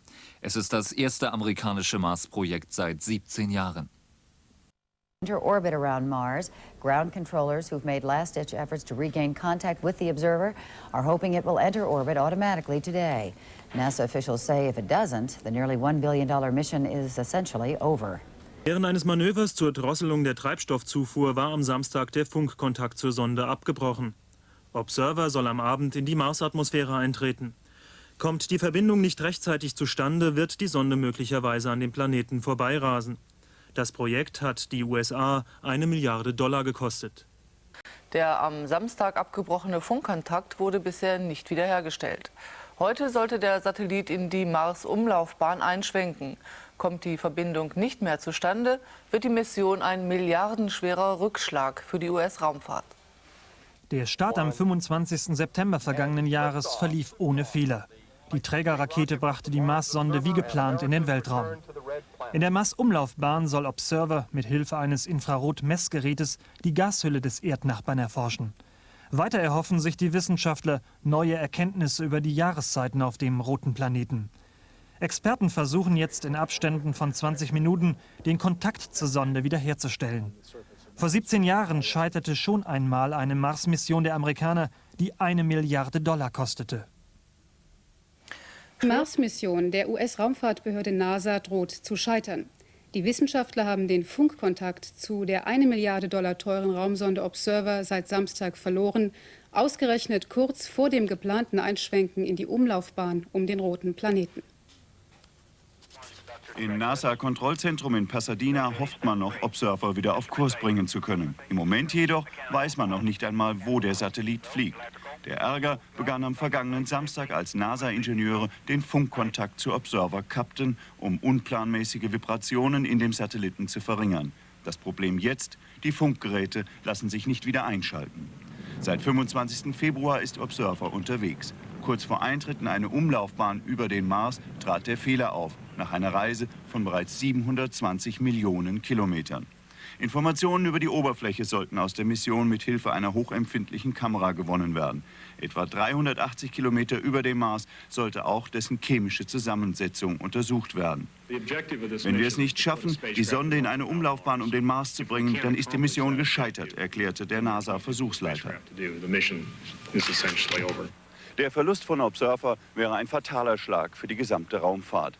Hatten doch NASA-Verantwortliche gerade eben noch die Pläne zur Errichtung einer Raumstation vor dem Rotstift retten können, so bedeutet der Verlust von 1 Milliarde Steuergelder sicherlich Wasser auf die Mühlen der Gegner der Raumfahrt. Im Rahmen der US-Raumfahrtbehörde NASA in Pasadena droht die Mission der Marssonde Observer zu scheitern. Jeder Funkkontakt mit der Sonde ist seit Samstag abgebrochen. Observer, hier Trickaufnahmen, soll am Abend in die Marsatmosphäre eintreten. Dazu müssen von der Erde aus die Triebwerke gezündet werden. Ohne Kontakt können auch keine Bilder vom Mars zur Erde gefunkt werden. Das mehr als 1 Milliarde Dollar teure Projekt war im vergangenen Jahr gestartet worden und soll Informationen über Oberfläche und Atmosphäre des roten Planeten liefern. This mission is to put a spacecraft in orbit about Mars. If we can't accomplish that objective, then there's nothing for the spacecraft to do. The mission is essentially over. Het is geen wonder dat ze bij de NASA nogal nerveus zijn, want het project kostte een kleine 2 miljard gulden. Maar dat is het niet alleen. Ook voor de ruimtevaart als wetenschap zou een mislukte missie een flinke tegenslag betekenen. Ja, dit is natuurlijk echt een ramp voor de wetenschap. We hadden gehoopt voor het eerst Mars als het ware kadastraal in kaart te kunnen brengen. Heel precies te kunnen kijken naar Mars, de hele planeet met een nauwkeurigheid van 10 meter in kaart brengen. Dat wil zeggen dat we dus dingen van 10 meter op het Marsoppervlak nog zouden kunnen zien.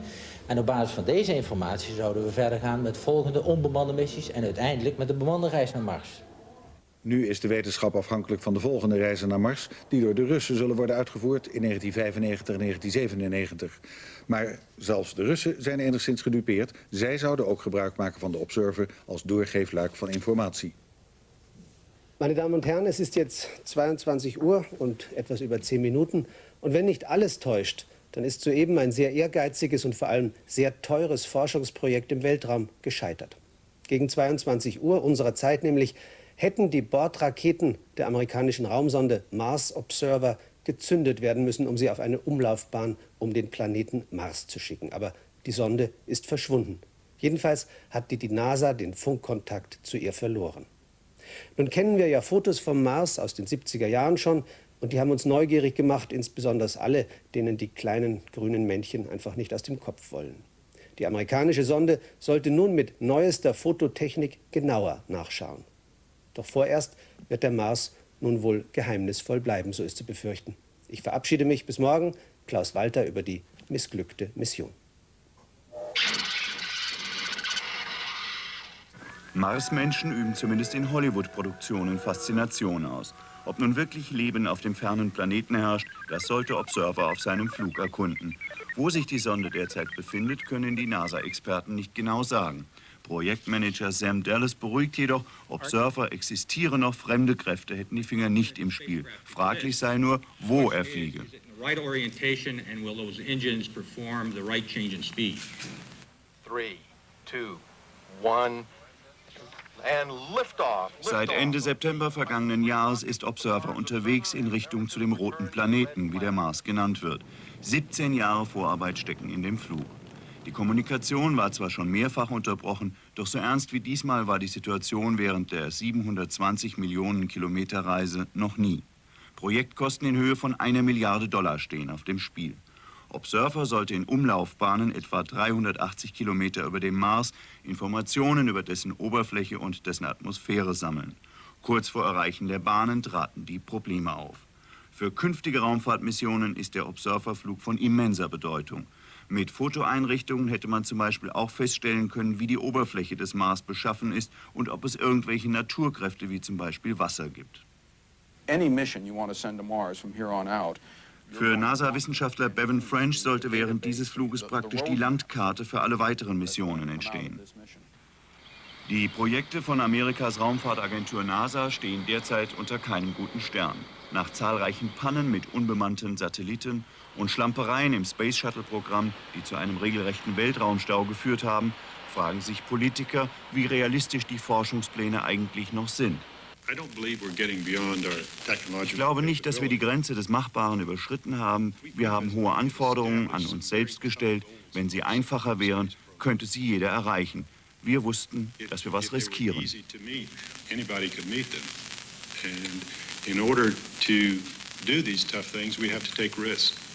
Noch hofft man bei NASA, dass Observer in etwa einer halben Stunde das vorprogrammierte Manöver einleitet, sich wieder meldet und nicht über den Mars hinausfliegt.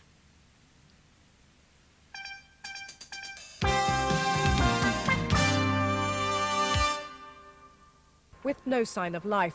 But experts haven't written off Observer. Not yet. I think this thing is probably so clever that after it goes into orbit around Mars, as soon as it comes out, it'll start looking for the Earth. And then we hope that it will forget that it's ever been a naughty boy and start talking. But if Observer is lost, it won't just be a costly ride into space, but a setback for a planned manned mission to Mars by the year 2000.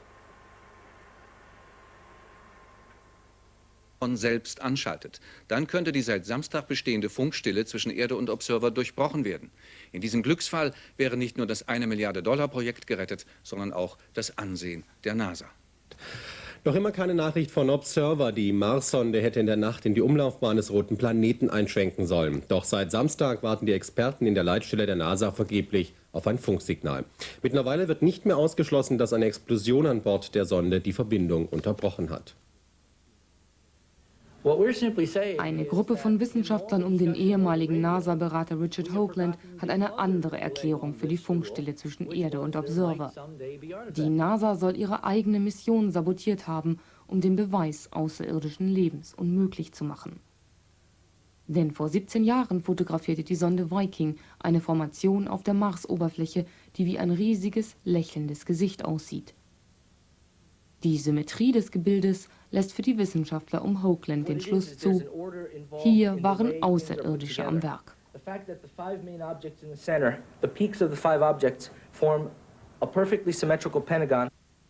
Es ist doch unglaublich, dass die NASA die Sonde 2 Tage vor dem Eintritt in die Mars-Umlaufbahn verliert. Gerade dann, wenn sich vielleicht eine Hypothese bestätigen lässt, die die Geschichte der Menschheit verändern könnte, sagte Hoagland auf einer Pressekonferenz. Bei der amerikanischen Raumfahrtbehörde wollte niemand diese Vorwürfe kommentieren. Sollte Observer keine Bilder vom roten Planeten senden, blieben nicht nur eventuelle Marsianer unentdeckt, auch $1 Milliarde wäre in den Sand gesetzt. Unerforschte Welten und Zivilisationen. Die Mission der Observer nimmt Filmcharakter an. Wissenschaftler glauben jetzt auch, dass eine fremde Macht ihre Finger im Spiel haben könne. Sie wolle verhindern, dass die Wahrheit über das sogenannte Happy Face ans Tageslicht kommt. Schon vor 17 Jahren fotografierte die amerikanische Raumsonde Viking auf ihrer Mars-Mission ein Steingebilde, das an ein grinsendes Gesicht erinnert. Auch diese Sonde hatte nach ihrer Entdeckung genau wie die Observer technische Probleme. Wissenschaftler spekulieren, das Marsgesicht könne durchaus von intelligentem Leben in Stein gemeißelt worden sein. Hier der Hurricane Emily. Er ist inzwischen ein starkes Mädchen geworden. Zwischen Windgeschwindigkeiten zeigt er zwischen 130 bis 160 Kilometer in der Stunde. Laut den Vorhersagen soll er in den nächsten Tagen Windgeschwindigkeiten bis zu 200 Kilometer in der Stunde bekommen. Er zieht zurzeit langsam auf die Küste von Florida und Georgia zu. Allerdings, diese Hurrikane sind unberechenbar. Und ob diese Vorhersagen stimmen, das ist ungewiss. Danach soll er nämlich etwa am Dienstag die Küste erreichen. Somit wünsche ich Ihnen erstmal einen ruhigen Sonntag. Tschüss. Und während in Florida noch vor einem Hurrikan gezittert wird, richten in Japan schwere Stürme Verwüstungen an. Der Taifun Vernon, der bereits gestern in Tokio für chaotische Zustände sorgte, hat heute Morgen die nordjapanische Insel Hokkaido erreicht. 3 Menschen fielen dem Sturm bisher zum Opfer. Auch an der amerikanischen Südwestküste rüsten sich die Bewohner gegen neue Unwetter. Der Hurrikan Emily, der sich zurzeit noch südlich der Bermuda-Inseln befindet, könne bereits in 3 bis 5 Tagen Florida erreichen. Nach den Erfahrungen des letzten Jahres, wo Emilys Hurrikan-Bruder Andrew schwere Verwüstungen anrichtete, beginnen die Bewohner Floridas nun bereits Lebensmittel zu bunkern und ihre Häuser zu sichern. Hurricane Emily is approaching the coast of the United States. It's not clear yet where it will land in a couple of days, but we'll keep a close watch on it. Scattered rain showers through a good bit of the United States and Canada and Mexico. A sad week for many space scientists as NASA lost track of the Mars Observer. The golf cart-sized probe was supposed to go into orbit around Mars on Tuesday, but it stopped transmitting 3 days earlier, so ground controllers had no indication where it was or what it was doing. Some analysts suggest the craft blew up, but NASA experts say it's more likely a simple part failed, possibly a transistor. Officials say they may never know whether the spacecraft flew right by Mars and off into deep space, or it could in fact be orbiting Mars and just not communicating to Earth. NASA has spent 12 years and nearly $1 billion on the Mars Observer, which sped across 450 million miles to reach Earth's neighbor planet.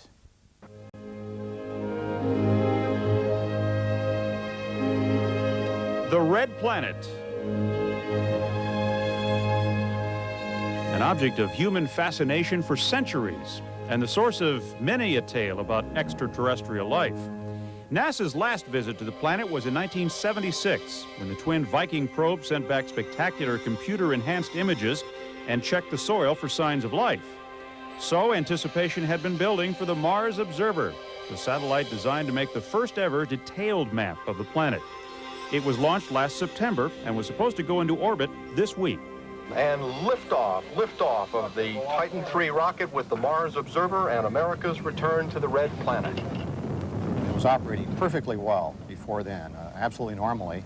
But the transporter did not come on after that, and we've, as you know, tried many things. So something happened in that period of time. The first day we tried the obvious things, and then the next day you try more difficult things, and each day you keep trying more and more things.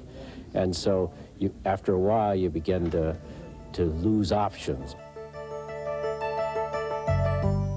NASA lost contact with the Mars Observer last Saturday as the fuel tanks were being pressurized. The options dwindled quickly because the craft was due to begin a crucial braking maneuver on Tuesday that would bring it into orbit around Mars. Tension and disappointment rose at NASA's Jet Propulsion Laboratory in California with each attempt to reestablish communication. Okay, we've come up negative on our search for a signal. People working on this job have really been dedicated. They've wrapped their whole lives into it. Many of our people have worked on this for their whole technical careers. It's like losing a child almost, but we're not saying we're lost yet. The deep space network of antennas failed to pick up any sign that the craft had begun its swing around Mars, so NASA didn't know if it was settling into orbit, speeding beyond the planet's reach, or even worse. The pessimistic scenario is that when they went to pressurize the fuel tanks on Saturday, that there was either a small explosion that caused the spacecraft to go into a tumble, or a large explosion which destroyed the spacecraft completely. NASA says such an explosion is highly unlikely. NASA engineers are looking into several theories. They say one possibility is that a transistor in the satellite's clock failed, shutting down all communication. A transistor from the same manufacturing lot failed aboard a weather satellite recently, forcing its launch to be delayed. NASA hoped an automatic sensor on the craft would prompt it to call home on Wednesday afternoon, but they heard only silence. And they began facing the prospect that their billion-dollar project might end as a complete failure. This will be a very, very major loss if we cannot get contact and bring back the information from Mars Observer. We will still have to do the equivalent of Mars Observer before we can continue with sample return or piloted missions and so on. So eventually, if this is indeed lost, it will probably have to be replaced. The observer's pictures were to have been used to pick a landing site for a manned mission planned for the next century, and the satellite was to relay data from 2 Russian probes due to land on Mars in a few years. Projects to explore Mars have been beset with problems since the 1960s. The last major effort was by the Soviet Union. Their twin Phobos probes of 1988 and 89 sent back scant data before they failed. And for NASA, the potential loss of the Mars Observer was yet another sign of trouble in the agency. Go for main engine start. 3 main engines up and burning. 3. We have a cutoff. Launch of the Space Shuttle Discovery was aborted at the last minute on August 12th. The shuttle is weeks behind schedule. NASA Administrator Daniel Golden was brought in as a reformer, and he's steering the agency away from projects like the Mars Observer. Spending $1 billion on one program to go to Mars and betting it all on one spacecraft, that's the systematic problem. What we ought to be looking at is seeing if we could break up the mission into smaller parts. On Thursday, Golden ordered an outside investigation of the apparent loss of the craft. One group this week accused NASA of purposely disabling the Mars Observer so it wouldn't find evidence of intelligent life on the planet. The group calls itself Mars Mission and says 2 photographs taken by Viking clearly show artificial structures on the planet, including a huge humanoid face. It is well proportioned. The layout of its features are anthropometrically correct. It is highly symmetrical. It is also embellished with subtle details. NASA dismisses the images as mere tricks of lighting. But the pictures do show one thing, that people remain fascinated with Mars and will keep searching the skies for information on the red planet. For Week in Review, I'm Chuck Roberts. From the Rockies, the northern plains, but showers and thunderstorms along the length of the front. And Hurricane Emily should be making landfall by tomorrow morning along the middle Atlantic coast states with winds of around 75 knots, perhaps even more than that. That's a look at world weather. Yes, Reed. Right now the storm is getting very close to the Outer Banks of North Carolina. The center is just to the southeast of Cape Hatteras. You can see the eye wall here on the satellite. And then on radar, here's the eye wall. That's where the strongest winds are. Normally out on this side, that's the strongest winds. But this is going to pass over Cape Hatteras here within the next few hours. The center will probably be abreast of Cape Hatteras or maybe over Cape Hatteras around sunset this evening. From that, you don't expect the center to get over land to any degree?